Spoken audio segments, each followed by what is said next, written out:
இன்று நாம் பார்க்கும் ஆசனம் உத்தித பத்மாசனம்.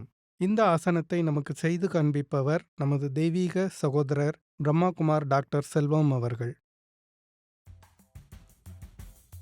பெயர் விளக்கம். உத்தித என்றால் உயர்த்துதல் அல்லது தூக்குதல் என்று பொருள். பத்மாசன நிலையில் உடலை உயர்த்துவதால் இப்பெயர் பெற்றது.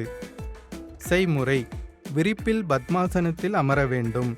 உள்ளங்கைகளை 2 தொடைப்பகுதிக்கு பக்கத்தில் ஒட்டியவாறு கீழே வைக்க வேண்டும். இப்போது மூச்சை இழுத்துக்கொண்டே புட்டப்பகுதியை முழங்கை வரை உயர்த்த முயற்சி செய்ய வேண்டும். இந்நிலையில் முதுகுத்தண்டு நேராக இருக்க வேண்டும். சிறிது நேர ஆழ்ந்த சுவாசத்திற்கு பின் ஆசனத்தை விலக்கி சாதாரண நிலைக்கு வந்து பின் கால்களை மாற்றி செய்ய வேண்டும். யோகாசனம் செய்வதற்கான கால அளவு 4 முறை செய்யலாம். ஒவ்வொரு முறையும் 30 வினாடி முதல் 45 வினாடிகள் வரை செய்ய முயற்சி செய்ய வேண்டும். குறிப்பு: வலுவிழந்த மணிக்கட்டு உடையவர்கள் தவிர்க்க வேண்டும்.